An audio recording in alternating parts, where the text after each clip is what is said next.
Chapter 1261. Anthony lowered his gaze.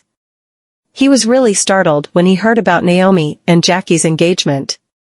After all, the two youngsters had not known each other for a long time, so he was worried about the sudden Blitz marriage, not to mention that Francisco had just broken up with her not long ago. Because he was a little concerned and did not dare to let his guard down, he talked to Nolan. After all, Nolan had some connections with the Cliffords. He also learned about the truth from Nolan, saying that Jackie was having a fake relationship with his daughter. Jackie had already had a marriage agreement before he got to know Naomi, and the other party was the daughter of the king of casinos in Octavia. It was a marriage that the two families recognized. Jackie's fake engagement with Naomi was to test Francisco's attitude. Although Anthony was a little furious when he learned the truth, the news was indeed better than Jackie approaching his daughter only to cheat on her. "Dad." Naomi sat beside him and wrapped her arms around his arm. "Francisco does love me sincerely. Please let us be together." Anthony looked at her. "You actually turned to a fait accompli tactic. You don't even care about what I think now." Naomi leaned on his shoulder. "I know it's not the right thing to do, but I really like him, and he really likes me too." Mrs. Irving came over with a plate of fruits, left the plate on the table, and said with a smile, "Master Topaz, the young lady has grown up. You should give her the power to choose the type of happiness that she wants. Besides, I can see that Mr. Boucher is treating his relationship with the young lady seriously." Anthony was astonished. "How did you know that?" Mrs. Irving could not help but chuckle. "He's been standing at the doorsteps for such a long time. If he's not sincere and serious about their relationship, who would choose to wait outside in such cold weather?" "He's outside?" Naomi stood up and hurried out. The moment she opened the door, she saw Francisco standing in the yard. The cold wind was gusting against the corners of his windbreaker, and he turned around to look at her with a faint smile on his face. Naomi ran straight toward him, plunged into his arms, and hugged him. Francisco's smile intensified upon looking down at the person in his arms. "Why didn't you tell me that you've come? And why would you stand out here in the cold wind?" Naomi caressed his freezing windbreaker, wondering how long he had been standing there. Seeing that she was feeling sorry for himself, Francisco rubbed the top of her hair. "I wanted to see you, but I was afraid that your father wouldn't welcome me into the house, so I could only wait here." Her eyes were bloodshot, and she buried herself in his arms again. "But I'd feel really bad if you were to fall sick." Ahem, ahem. The sounds of Anthony clearing his throat made Naomi pull herself away from Francisco's arms, lower her head, and wipe her tears away. He walked toward the two of them with a sulky face and glanced at Naomi first. "I finally understand why all my friends claim their daughters are like dead fish. Both are just not keeping wares." He then glared at Francisco immediately, and Francisco nodded at him. "Mr. Topaz." Anthony snorted. "If it weren't for my daughter's stubbornness and determination, I wouldn't want you two to be together. However, since it's inevitable, it's useless for me to stop you two now." Naomi smiled when she heard this. "Dad, does that mean you've changed your mind? What else can I do?" Anthony pretended to be exasperated.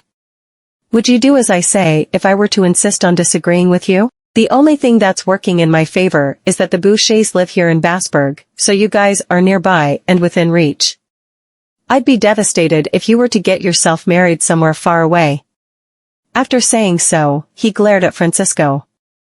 "You're allowed to be with my daughter now, however, Mr. Francisco Boucher, if you treat my daughter badly, I'll bring her back to the Topazes myself." Francisco was astounded for a moment. He then laughed and turned to look at Naomi. "Don't worry, Mr. Topaz. I'll never give you a single chance to do so," Anthony snorted. "You better keep this in mind." At the Blue Bay Villa, Chapter 1262. Maisie stood on the balcony and was talking to someone over the phone. When she ended the call, a jacket was draped over her shoulders. She looked back at the man who hugged her from behind. "Why have you come home so early?" Nolan chuckled. The company has nothing much that requires my attention today, so I've come back earlier. Maisie turned to look at him. Francisco and Naomi have gotten together for real this time around. It seems that the fake engagement was quite effective. You're the only person in this world who would think of asking Jackie to help them out. Nolan gently rubbed the tip of her nose and narrowed his eyes. But judging from his personality, he wouldn't help you out without asking for anything in return. So, how did you get him to say yes to your proposal? Maisie sneered, stood on tiptoe, and wrapped her arms around his neck. That's all thanks to you. He frowned. Thanks to me? You're his cousin, so how can he not show you some respect? He wouldn't be able to maintain his business here in Bassburg in the future if he didn't agree to help, right? Maisie laughed. Nolan smiled helplessly. My wife has been swaggering around the city, doing whatever she wants with my name. But what can I do apart from spoiling her with it? At the bridal shop, Naomi tried on the wedding dress, and the moment she walked out from behind the curtain, Francisco could no longer take his eyes off of her as if she had outshone everything in this world. Being stared at made Naomi feel a little embarrassed. Is this wedding dress, does it look nice? Yeah, it looks great on you. Francisco walked toward her, raised his hand, and stroked the ends of her hair. It suits you perfectly.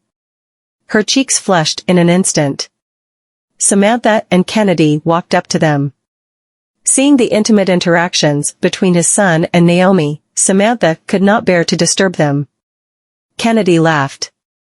I didn't expect that Francis is also getting married now. Yes. Samantha covered her mouth and grinned. I finally got to the day where I get to witness this brat walk down the aisle with someone else. Francisco brought Naomi to Samantha. Mother. Naomi nodded politely. Hello, madam. Samantha took Naomi's hand with a wide smile on her face. I'm so delighted to see that you two are about to get married. I can finally rest assured and worry less about my son. Naomi and Francisco glanced at each other lovingly and smiled. Their hands clenched tightly as if they had been glued to each other, causing them to be inseparable. The engagement banquet that was supposed to be held at the end of the month had been turned into Francisco and Naomi's wedding ceremony. The venue was set up outdoors, and the decorations looked exceptionally romantic. It was like a sea of pink and white flowers, which felt extremely dreamy. A Bentley was parked outside the venue, and Maisie took Nolan's arm as they got out of the car. Helios walked over with a wine glass. You guys are finally here. Maisie looked at the two of them. You guys should have some catching up to do. I'll go and pay the bride a visit first. Nolan watched as she disappeared into the crowd, and Helios patted him on the shoulder. Let's go.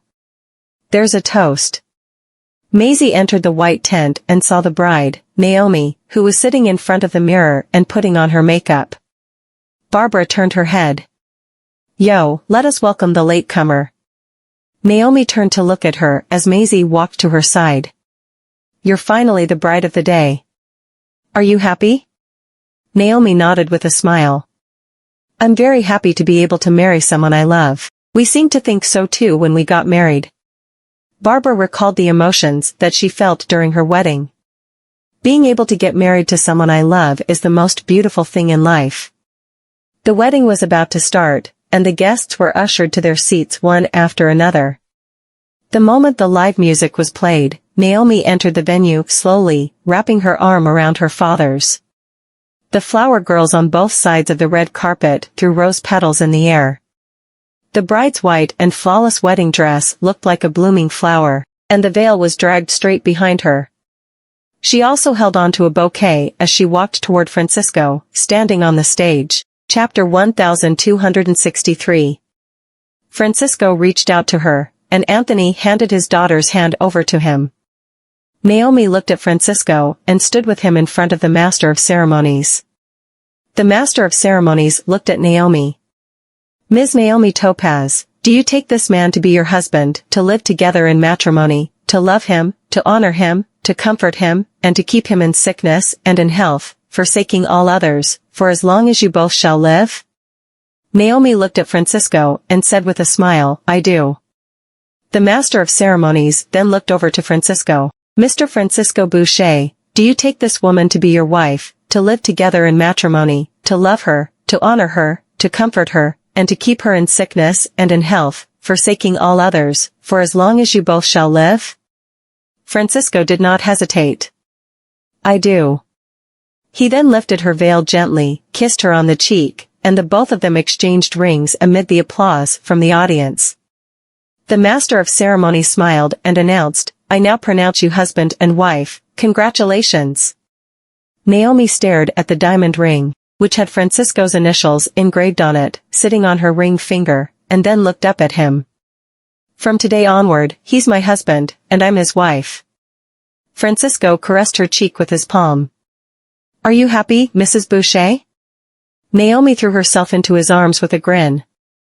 Anthony, sitting in his seat, lowered his head and secretly wiped away his tears. He was reluctant to see his daughter leave his side and marry another man. Maisie leaned on Nolan's shoulder. "We've witnessed the fruition of the love of another couple." Nolan wrapped his arms around her shoulders. "As long as you're happy, we can do this every day." Maisie looked around. "Why didn't our Cupid attend the ceremony?" He smiled. "I guess he isn't here." Later that night, Naomi sat in the cozily furnished wedding room, feeling a little nervous. Upon hearing the footsteps that gradually became louder and finally stopped right outside the door, Naomi turned her head and glanced in the direction of the door. Francisco pushed the door open and came in. He walked toward Naomi, and with his fingertips, he tucked the strands of hair that were hanging from her forehead to the back of the pinna of her ear. "Are you nervous?" She lowered her gaze, and her ears looked extremely flushed. "Yes, a little bit." He leaned over to kiss her forehead, the tip of her nose, and finally, her lips. Naomi's eyelashes twitched, and she fell onto the bed with him. His kisses spread all the way from her lips, down to her neck, and ended on her shoulders. It felt very strange, but she did not dislike the sensation. His gentleness chased the fear in her away, perhaps because that person was him, the man she loved deep down.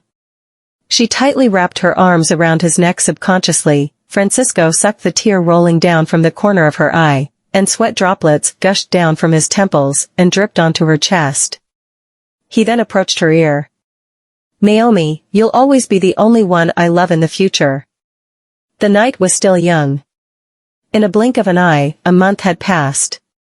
The weather was getting colder and colder, especially when it rained. The temperature would become very low, and the gusts that slashed through the air felt piercingly cold. Riley had been staying in the hospital for a few days as she was expected to go into labor at any time, and Louis had stopped all his work to accompany her. Barbara and Maisie visited her at the hospital from time to time to give her some counseling and encouragement. "Z, were you scared when you were giving birth abroad by yourself?"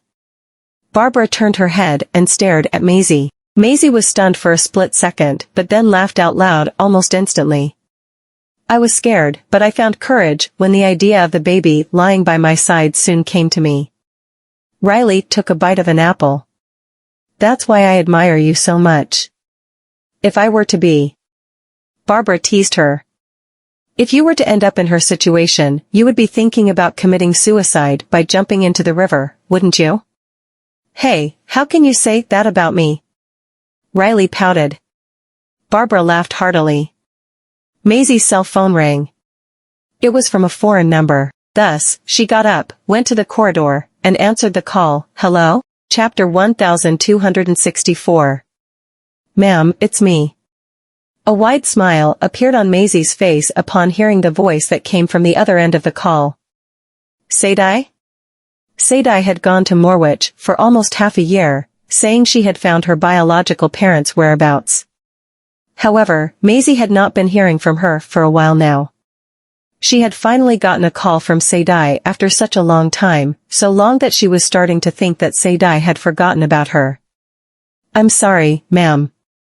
It took me so long just to give you a simple call." "No big deal, as long as you're safe and sound." Maisie leaned against the wall. "How are you doing in Morwich now?" I'm fine, don't worry. And I'll be going back soon. Maisie was startled. Where are you going back to? Sadie remained silent for a moment and said, I found my parents, but life's not as good as I thought it'd be. So, I decided to return to you. Maisie did not speak. She could hear that Sadie was at a loss. She was looking forward to it when she learned about her biological parents' whereabouts. After all, it's only natural for her to want to meet her biological parents. And now, she's clearly gotten the chance to meet them, but I guess things didn't go as expected?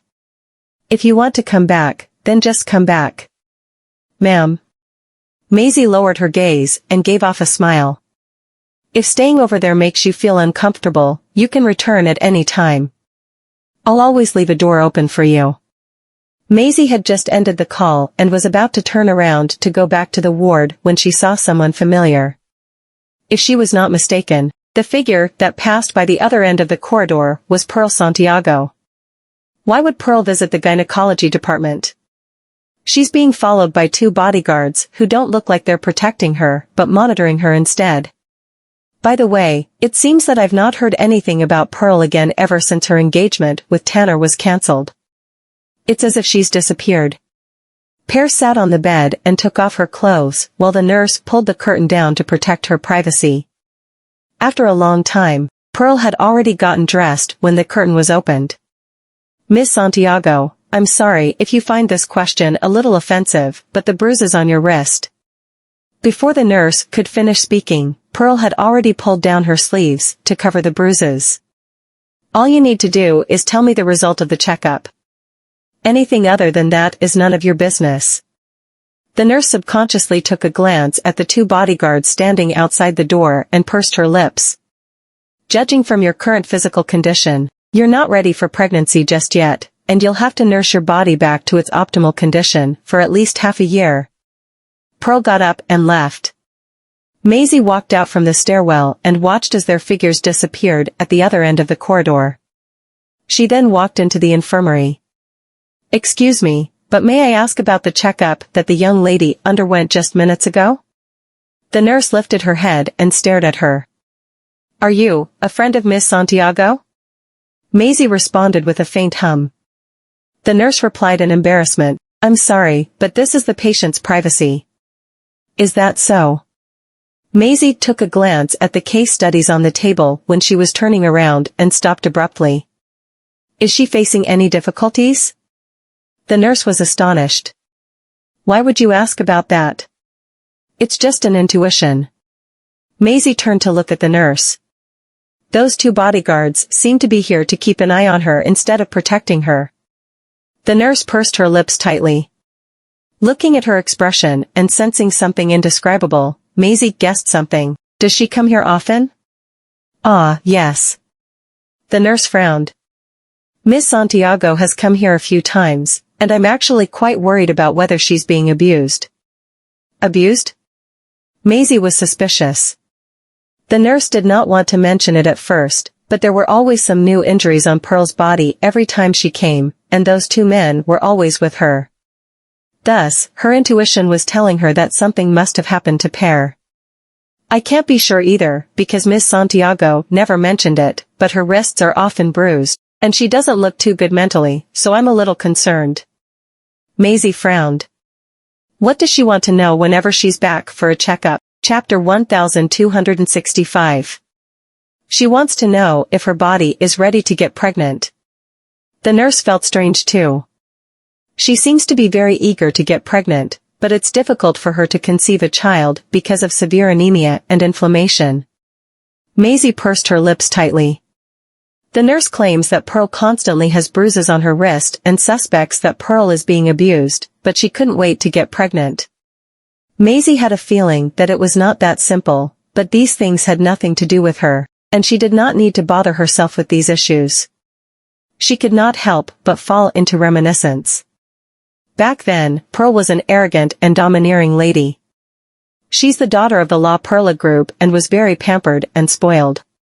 She was an extremely lofty person who was frowned upon by everyone around her. In addition to being arrogant and condescending, she was also a little simple-minded. Otherwise, she wouldn't have been easily tricked by Willow into framing me.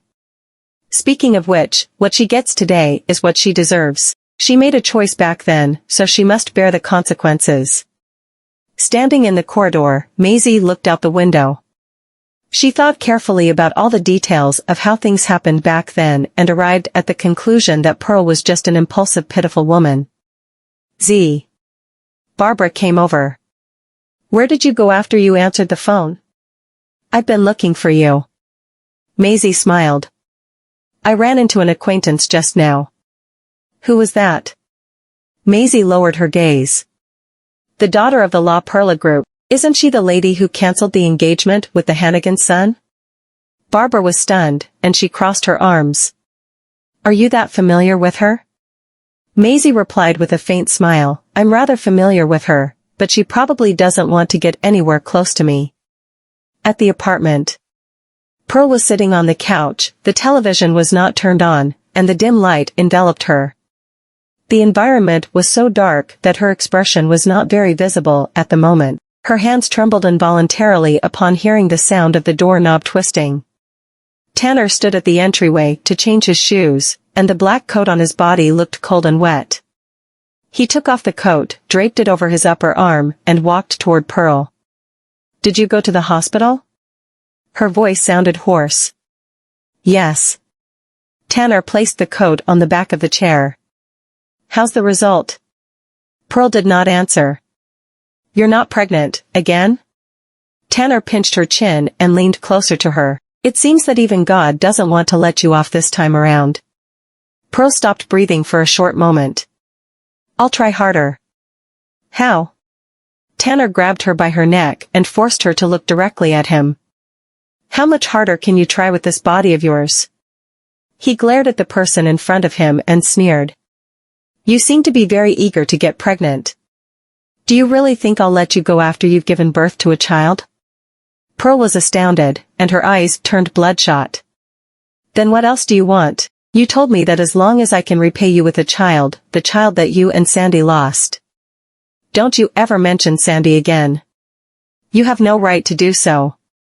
Tanner strangled her. She snorted and gasped as a strong sense of suffocation rushed to her head. His eyes looked cold. Pearl Santiago, your atonement demands more than just a child. So, don't you ever think that I'll let you go after you've given birth to the child? That's impossible. Pearl no longer felt like resisting, so the suffocation that engulfed her mind also blurred her consciousness gradually. Tanner noticed something and returned to his senses subconsciously. He let go of his hand, and she was able to catch her breath instantly as she lay on the arm of the couch and coughed. Tanner stretched out his hand to caress her cheek, but she avoided it. Wouldn't it be better if you just strangled me to death? Tanner was dumbfounded for a split second and realized that he really should not be soft-hearted. He grabbed Pearl by her hair, dragged her back to the room, rudely threw her onto the bed, and tied her hands to the head of the bed with ropes, as always. Since he was going to get all over her again, Pearl's gaze looked blank. She felt like a doll that could be manipulated and damaged by anyone. As for Tanner, he liked to torture her body and mind through this process. He wanted to crush her self-esteem and see her beg for mercy. Chapter 1266. It felt as if a long decade had passed before it ended. Tanner hugged Pearl from behind while his fingers twirled around the hair behind her neck. Don't even think of leaving me. Even if you hate me, we'll have to torture each other. Pearl didn't respond, and her eyes were dead. The next day, Maisie sat drinking tea in her private room when the woman who had just walked in looked at Maisie curiously. After the server left, Maisie put down her cup and smiled.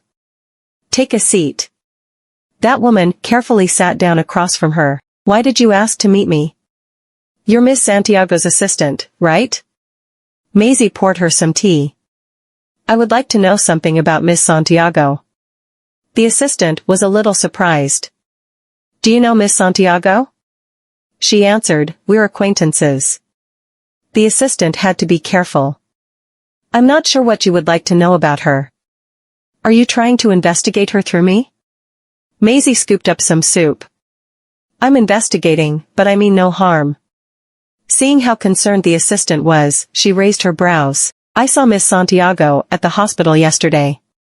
What? The assistant was shocked. Why was she at the hospital? Maisie looked around. I'm not sure either, but I heard the nurse say that she was in trouble. It seemed to be torture, because there were marks on her body. The assistant looked down and was silent. Maisie looked at the woman who was in deep thought. I figured that you must know something, since you're her assistant. The assistant looked worried with both her hands on her thighs, and seemingly worried about Pear. Maisie said with sincere eyes, Can you tell me about her situation? The assistant sighed and looked tired. This must be about Mr. Hannigan taking revenge on her. Maisie was curious. Revenge? She nodded. I don't know what his intentions are. He cancelled the wedding but wouldn't let her go. Especially after Mr. Hannigan's other woman jumped, he's been blaming everything on Ms. Santiago. Mr. Hannigan believes that Ms. Santiago caused the woman's miscarriage, but Ms. Santiago was at the office the entire day, and he was there too. He missed her phone calls, but blamed Ms. Santiago for it. The assistant wanted justice for Pearl and sounded sadder and sadder. She used to love Mr. Hannigan, but he hurt her first. He pretended to be so in love with her, but always felt that she wasn't good enough. He played with her heart and then went back to his lover. Why does he think he has the right to hurt her? Maisie listened quietly and didn't say a word. Meanwhile, in the apartment, Pearl was sleeping in bed. She was asleep for a long time, and when she woke up, she realized that she was covered in sweat, and there was a towel on her forehead. She turned around and saw Tanner resting at the side of the bed. She removed the towel from her forehead and carefully sat up. The movement of the mattress woke Tanner up. He opened his eyes and saw that Pearl was getting out of bed, so he grabbed her. Where are you going? She was tired. The bathroom. Tanner pressed his lips together and then suddenly carried her into the bathroom. He put her down, but she lost her balance and put her hand on the wall. Tanner's eyes went dark after seeing how weak she was, and he turned around. Call if you need me. Chapter 1267. Pearl beamed, then closed the door while deep in thought. After she came out of the bathroom, Tanner placed a glass of warm water on the table and left the bedroom. She sat on the bed and looked at the glass of water. She couldn't help but sense the irony as she took the glass and lay back down. When she woke up again, it was already afternoon. She felt better, and the heaviness lifted too. She walked out of the room and sighed in relief when she didn't see Tanner around. She made some spaghetti in the kitchen, and since Tanner had taken her phone and there were guards outside, she hadn't been able to speak to her family in more than a month. Even if she went out, he had to agree to it first, and someone would follow her. She lived in torture and faced nothing other than pain. The only time she could relax was when he wasn't around. However, he returned very soon and saw that she was making food. He walked over. Is your fever gone? Pearl nodded. Yes. He loosened his tie. Make one more portion. She nodded again. After cooking, she placed it on the table, and Tanner looked at the pasta but didn't move. Pearl picked up a fork and started eating without caring if he would.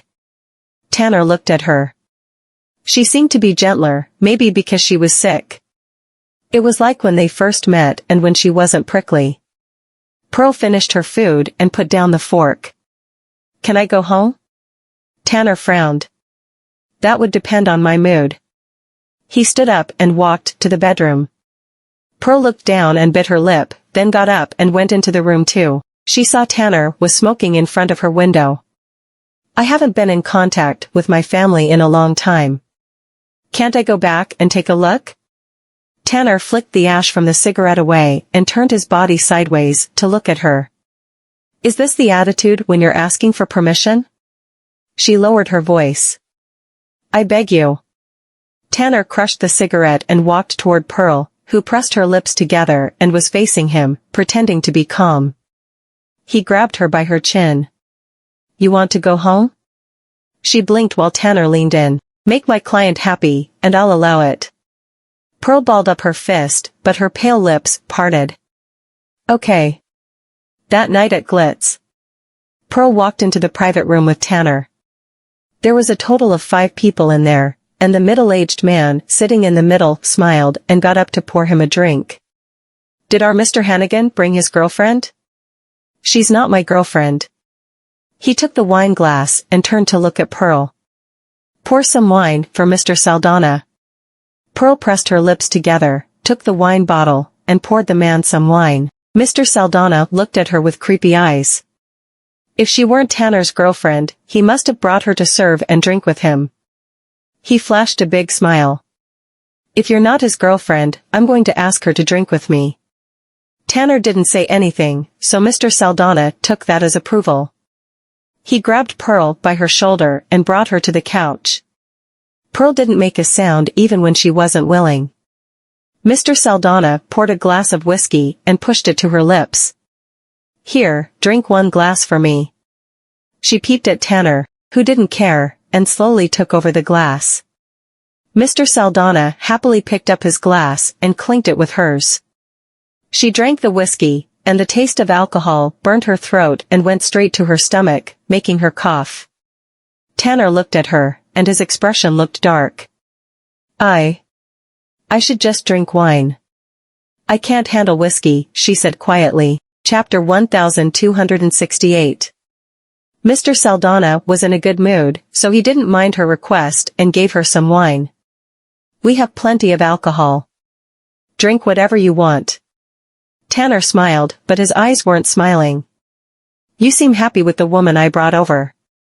You have great taste. I'm happy with this one. Mr. Saldana put his arm on the back of the couch and smiled. I wonder if you're willing to hand her to me. Tanner's hand that was pouring froze, then he put the bottle down next to his hand. You like this one? Of course, she's a pretty lady. Mr. Saldana looked her up and down and touched his chin. She's different from the other girls I see here. She looks pretty decent. If she didn't show up with you, I would have thought that she was from an affluent family. Where did you find her? Pearl grabbed the wine glass tightly. Tanner looked at her, and his eyes grew dark. As long as you're happy with her. He drank all the wine in his glass. At that moment, 2 girls who worked at the club walked in, and Mr. Saldana asked them to sit next to Tanner. Serve Mr. Hannigan well tonight. Yes, sir. The girls agreed. During their conversation, the 2 women kept throwing themselves at Tanner and pouring wine for him. Tanner was neutral about it. Other than drinking, he mostly ignored the 2 women. Mr. Saldana hugged Pearl and happily chatted as if she were his prized possession. Pearl kept pouring alcohol for him and just kept quiet the entire time. She only forced a smile whenever Mr. Saldana looked at her. Tanner slammed the glass down, which made everyone look at him. Mr. Saldana was surprised. Mr. Hannigan, what's this? Tanner clenched his jaw and chuckled. It's getting late. I have to send her back. Send her back? Mr. Saldana was obviously upset when he put down his glass. Mr. Hannigan, are you telling me that you're taking her away? She isn't a gift for me? Tanner sat up straight and fixed his suit. I want to let her stay, but she has a complicated background. I would be put in a tough spot if you took her away. Mr. Saldana was surprised and looked at the silent Pearl. You mean to say that someone with a complicated background is escorting me? Tanner smiled. If I brought a common woman, you'd probably not going to be happy, so I had to bring her. He slowly stood up and poured himself a glass. I'm really sorry, Mr. Saldana. Mr. Saldana frowned. He wasn't happy that what he thought was his was being taken away. Mr. Hannigan, are you toying with me? Tanner smiled a little less. I'm not toying with you, sir. He looked at the light reflected in the drinks. If Mr. Santiago knew that you have his daughter, it would be hard for us to explain if he questioned us. Mr. Saldana's expression changed a little. He knew who Mr. Santiago was, the owner of La Perla Group. But he didn't expect that this woman was his daughter. But wasn't she his ex-fiancée? How could he bring her over as an escort? That was toying. No matter how brave he wasn't brave enough to take advantage of Ms. Santiago. In the end, Pearl and Tanner left the private room with her walking behind him. She didn't understand why Tanner was angry. She had followed his instructions and drunk with Mr. Saldana. Chapter 1269. Mr. Hannigan, I followed your request. Before Pearl could finish, he suddenly slapped her. Her face turned, and she stood there on the spot. The slap wasn't too hard, but it hit straight into her heart, which was already shattered in pieces. Tanner grabbed her shoulder, pushed her against the wall, and looked toward a certain spot. He grabbed her face to force her to look at him. Pearl, you're just a broken shoe that nobody wants to wear, so don't even think that you will ever escape me. Pearl's eyes welled up, but she held the tears back. Tanner looked away from her and pulled her into the elevator. The man who was hiding in the dark immediately walked back into the private room after they left. He walked to Mr. Saldana. Sir, it looks like the rumors were true. The marriage between the two didn't work out because he thinks that Miss Santiago is unwanted. He's too reckless to make her an escort and even assaulted her outside. He warned that she won't be able to escape him. Mr. Saldana frowned. I thought he was just toying around with me, but it was actually Antonio's daughter. He was worried that Tanner was playing games with him, so he sent someone to follow them. He didn't expect that he would treat Pearl so cruelly.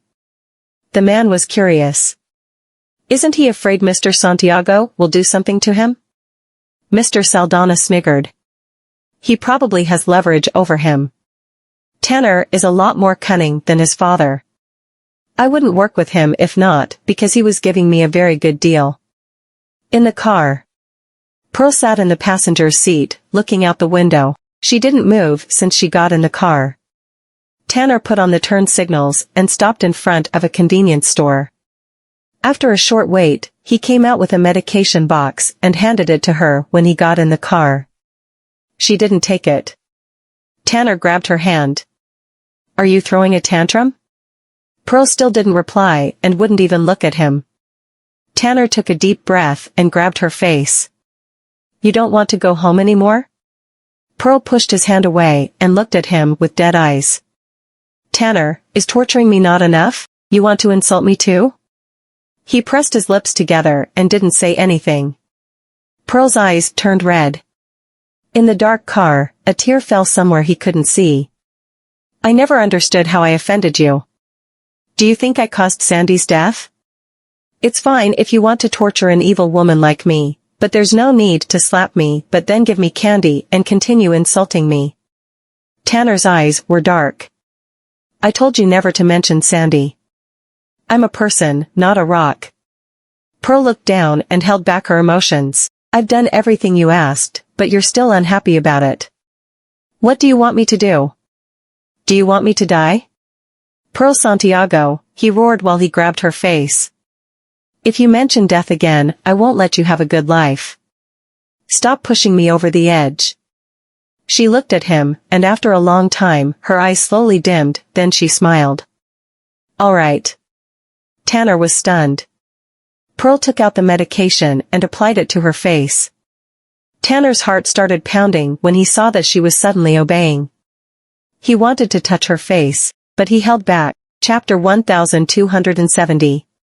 Tanner looked back, started the car, and drove away. When they returned to the apartment, Pearl took a shower. When she was done, Tanner, who was smoking on the bed, crushed the cigarette butt in the ashtray. You can go home tomorrow. He got up and walked toward her, then placed his hand on her cheeks and kissed her. Pearl didn't fight back, but instead fell into his arms and made herself accept his kisses. Her eyes were still empty. He didn't tie her up that night, but instead kissed her when he felt like it. They were in a heated situation, but she just felt cold. She couldn't see the sympathy in his eyes in the dark, and he couldn't see her hatred. The next day, at the Santiagos, Tanner sent Pearl there, and Mrs. Santiago walked quickly over after he got out of the car. Pearl. She pulled her into a tight hug, her heart aching. I'm sorry. She let go of Pearl and touched her face. You've lost so much weight. Are you unhappy? After she said that, she looked at Tanner, who had just gotten out of the car, with an angry expression. Pearl looked away and said with a hoarse voice, Mom, I'm alright, don't worry about me. Mrs. Santiago saw how forced her daughter's smile was and almost cried. She wasn't happy, and she could tell. Since you're back, let's not just stand around. She wanted to bring Pearl into the villa, but Pearl stood there and turned to look at Tanner. Mrs. Santiago saw how her daughter was still listening to Tanner even when she was at her own home and immediately scolded, Mr. Hannigan, I'm happy that you sent my daughter home unharmed, but I'm guessing you wouldn't want to get involved with our reunion? Tanner smiled. Of course not. He walked to Pearl, hugged her by her shoulder, and leaned in. I'll come to get you in the afternoon. Pearl saw a warning in his eyes and didn't answer. She then walked into the villa, holding her mother's arm. At that moment, Tanner got a call from Helios and put his phone to his ear. Hells, what's up? Helios asked, Are you free? Do you want to meet me at the equestrian club? I haven't met you ever since I got married. Tanner got back into his car. Alright, I'll go over now. After he hung up, he looked toward the villa and drove away. Tanner parked his car at the equestrian club. There weren't a lot of people there, only 6 or 7 people riding their horses. There was an open-air cafe, and Helios sat there in his riding gear. He looked like he had just finished warming up. Tanner walked over and pulled out a chair. Why did you suddenly want to meet up? Aren't you busy? Helios asked for the server and watched while Tanner ordered a cup of coffee. I have some free time today. I wanted to ask Louis, but he had to spend time with Riley before the birth of their baby. Tanner was stunned. Their baby is due? Yes, the due date is in these 3 days. Helios slowly drank his coffee and then looked at him. We're all married now. What about you?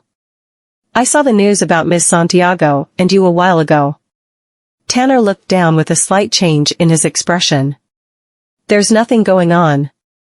The server brought the coffee over and put it down. Helios looked at Tanner. Mr. Santiago came to see me. Tanner placed the cup to his lips, but paused and looked up. When? The day before yesterday. Helios put his cup down while looking calm. He said your wedding with Per has been called off, but there seems to be some misunderstanding between you two. He wanted me to talk to you.